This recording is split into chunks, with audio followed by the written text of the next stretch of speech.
శ్రీమహాగణాధిపతయే నమః. శ్రీమహాసరస్వత్యై నమః. శ్రీగురుభ్యో నమః. హరి ఓం. సదాశివసమారంభాం శంకరాచార్యమధ్యమాం అస్మదాచార్యపర్యంతాం వందే గురుపరంపరాం. ఇక్కడ మనం ఒక జాతక చక్రం ఇచ్చాం. దీని గురించి మనం తెలుసుకుందాం. ఏ స్థానాలు ఏ భావాలు దేన్ని సూచిస్తాయో మనం మొదటగా తెలుసుకుందాం. ఫస్ట్ ఒకటవ స్థానం అంటే దీన్ని లగ్నం అని కూడా అంటాం. ఈ లగ్నం శరీర స్థానాన్ని తెలుపుతుంది. శరీర సుఖాలు, తర్వాత ఆరోగ్య స్థితి, తర్వాత పోతే మానసిక స్థితి, ఇవన్నీ కూడా తను స్థానం అంటాం. దీన్ని మన శరీరాన్ని గురించి తెలిపే స్థానం ఒకటవ స్థానం. తర్వాత రెండవ స్థానం.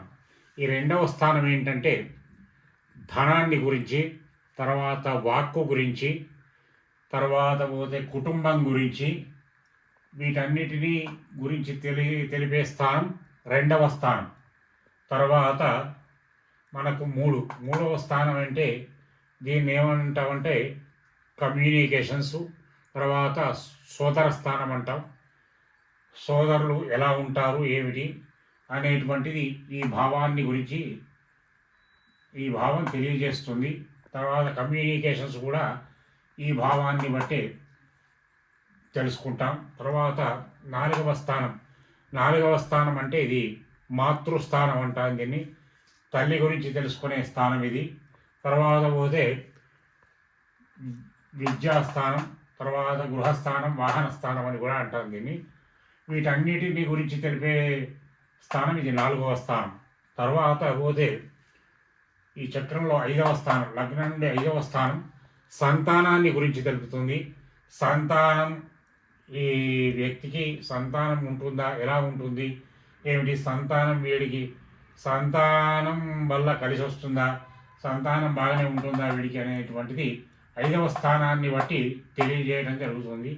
తర్వాత ఆరవ స్థానం ఏంటంటే ఆరోగ్యాన్ని గురించి, రోగస్థానం అంటాం దీన్ని. శత్రు రోగ రుణస్థానం అంటాం దీన్ని. దీనివల్ల శత్రువులు ఉంటారా, లేకపోతే ఆరోగ్య పరిస్థితి ఎలా ఉంటుంది, తర్వాత వీడికి అప్పులు ఇవన్నీ ఉంటాయా, లేకపోతే వీటన్నిటిని తట్టుకొని నిలబడగలుగుతాడా అని చెప్పేసి తెలియజేసే స్థానం ఇది ఆరవ స్థానం.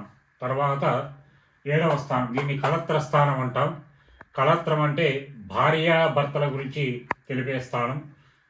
ఈ వ్యక్తి జాతకంలో వీడికి భార్య ఎలా ఉంటుంది, ఇక్కడ ఉన్న గ్రహాలని బట్టి మనకి ఈ స్థానాన్ని బట్టి భార్య గురించి తెలుసుకోవడం జరుగుతుంది. భార్య కానీ భర్త కానీ వాటి గురించి తెలుసుకోవడం జరుగుతుంది.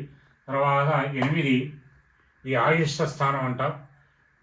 వ్యక్తి యొక్క ఆయుష్ గురించి తెలిపేటువంటి స్థానం 8వ స్థానం.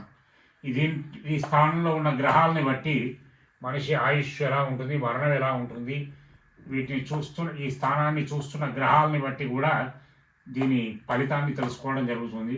తర్వాత 9 ఇది భాగ్యస్థానం అంటాం. దీనివల్ల పిత్రార్జితం కానీ, తండ్రితో రిలేషన్ కానీ, తర్వాత వీడి స్థితిగతులు కానీ అన్నీ తెలిపే స్థానం భాగ్యస్థానం. తర్వాత తండ్రితో రిలేషన్ ఎలా ఉంటుంది, తర్వాత పోతే పిత్రార్జితం ఏమన్నా కలిసి వస్తుందా లేదా అని చూసే స్థానం ఇక్కడ ఉన్న ఈ స్థానంలో ఉన్న గ్రహాలని బట్టి తెలియజేస్తుంది. తర్వాత 10వ స్థానం అంటే వృత్తి స్థానం. వీడికి ఏ వృత్తి అయితే కలిసి వస్తుంది, తర్వాత వీడు ఉద్యోగం చేస్తాడా, వ్యాపారం చేస్తాడా అని తెలిపే స్థానం ఇది 10వ స్థానం. కర్మస్థానం అంటాం దీన్ని. దీనివల్ల దీన్ని చూస్తున్న గ్రహాలను బట్టి, ఇక్కడ ఉన్న గ్రహాలను బట్టి వీడి వృత్తి స్థానం ఎలా ఉంటుంది అనేది తెలియజేయడం జరుగుతుంది. తర్వాత ఇది 11వ స్థానం, లాభస్థానం అంటాం దీన్ని. ఈ లాభస్థానంలో ఉన్న గ్రహాలని బట్టి వీడికి ఏ వ్యాపారం చేసినా, ఉద్యోగం చేసినా కలిసి వస్తుందా లేదా అని తెలిపేటువంటి స్థానం ఇది 11.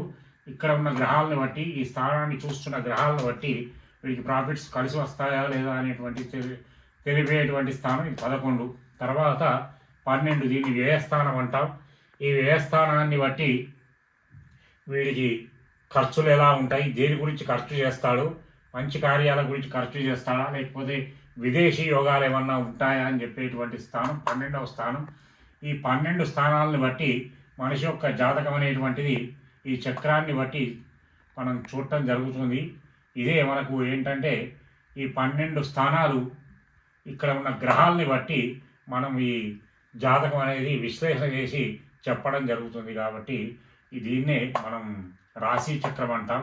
దీన్ని బట్టి మనం జ్యోతిష్యం చూసి జ్యోతిష్యంలో ఈ ఉన్న గ్రహాలను బట్టి మనం తెలియజేయడం జరుగుతుంది. ఓం స్వస్తి.